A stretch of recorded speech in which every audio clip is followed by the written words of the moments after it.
வீட்டில் இருந்து பள்ளிக்கு நடந்து வருவது வழக்கம். அவர்கள் மெதுவாக பேசிக்கொண்டே வருகிறார்கள். அவர்கள் அப்படி என்னதான் பேசிக்கொண்டு வருகிறார்கள் என்பதை ஒரு சிறு நிகழ்வின் மூலம் காண்போம். ஏ வேதா வேதா, சீக்கிரம் வா, ஸ்கூலுக்கு லேட் ஆயிடுச்சு. வரேன் வரேன். பேச்சு போட்டியில இருக்கேன்னு சொல்றேன், எப்போதுமே சீக்கிரமா தான் வருவேன், இன்னைக்கு லேட் ஆகுறியே. சரி வா போலாம். சரி சரி வா போலாம். நீ பேச்சு போட்டியில இருக்கல? ஆமா. அதோட தலைப்பு கூட தடகள போட்டி தானே? தடகள போட்டிலாம் இல்ல, தடம் பதிக்க வேண்டும், தடம் மாதிரி போகக்கூடாது. எங்க எங்க திரும்ப சொல்லு. தடம் பதிக்க வேண்டும், தடம் மாதிரி போகக்கூடாது. தடம் பதிக்கிறதுனா என்ன?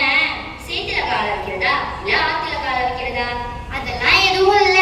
தடம் பதிக்கிறது சூழலை பொறுத்து பல அர்த்தங்களை குறிக்கும்.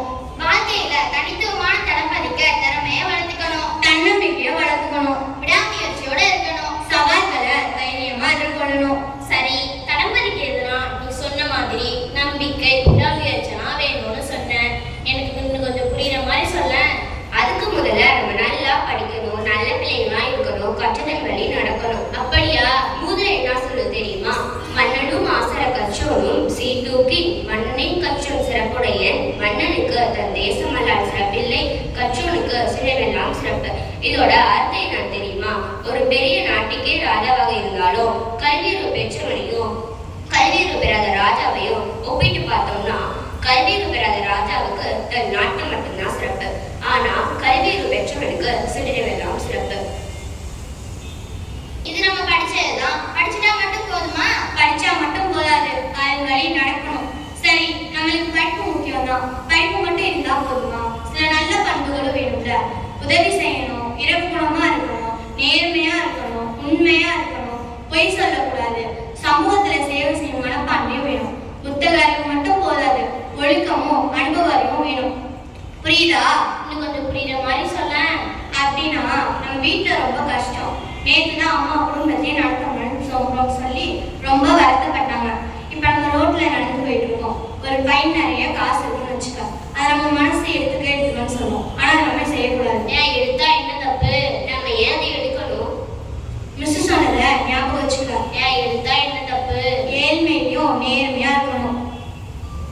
இப்ப நம்ம யூனிஃபார்ம் போட்டுட்டு ஏதாவது ஒரு சின்ன விஷயம், சின்னதா ஒரு நல்லது செஞ்சனா கூட அது நமக்கு, நம்ம ஸ்கூலுக்கு, நம்ம அப்பா அம்மாக்கெல்லாம் பெருமை. அதே நம்ம ஏதாவது ஒரு சின்னதா பொய் சொன்னா கூட நமக்கு, நம்ம ஸ்கூலுக்கு, நம்ம அப்பா அம்மாக்கெல்லாம் கஷ்டம்.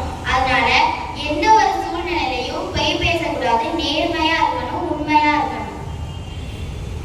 உங்களுக்கு ஒரு சின்ன கதை ஒன்று சொல்லட்டுமா? சொல்லு. ஒரு ஊர்ல ஒரு மனுஷனுக்கு லாட்டரியில பரிசு இருந்துச்சு. பணத்தை எடுத்துக்கிட்டு கோச்சு தொப்பி எல்லாம் வாங்கினாரு. அவங்க ஊர்ல யாருமே காரையே பார்த்தது இல்லையா. அவரு ஒரு காரை வாங்கி ஊரை சுத்தி சுத்தி வந்தாராம். அவருக்கு கார் ஓட்ட தெரியாது. அதனால முன்னாடி 2 குதிரையை கட்டி காரை எடுத்துக்கிட்டு போனாரு. அவருக்கு தெரியல 100 குதிரையோட சக்தி காருக்கு இருக்காது. ஆனாலும் குதிரையை வச்சு காரை எடுத்துக்கிட்டு போறாரு. இந்த கதையிலிருந்து எனக்கு ஒன்று புரிஞ்சிருக்கு. நான் சொல்லட்டுமா? சொல்ல. நாமும் அப்படிதான். நமக்குள்ள நிறைய சக்திகள், நிறைய திறமைகள்லாம் இருக்கு. நமக்கு நிறைய வாய்ப்புகள் கிடைக்குது. ஆனா நம்ம அதை பயன்படுத்திக்கிறதே இல்லை.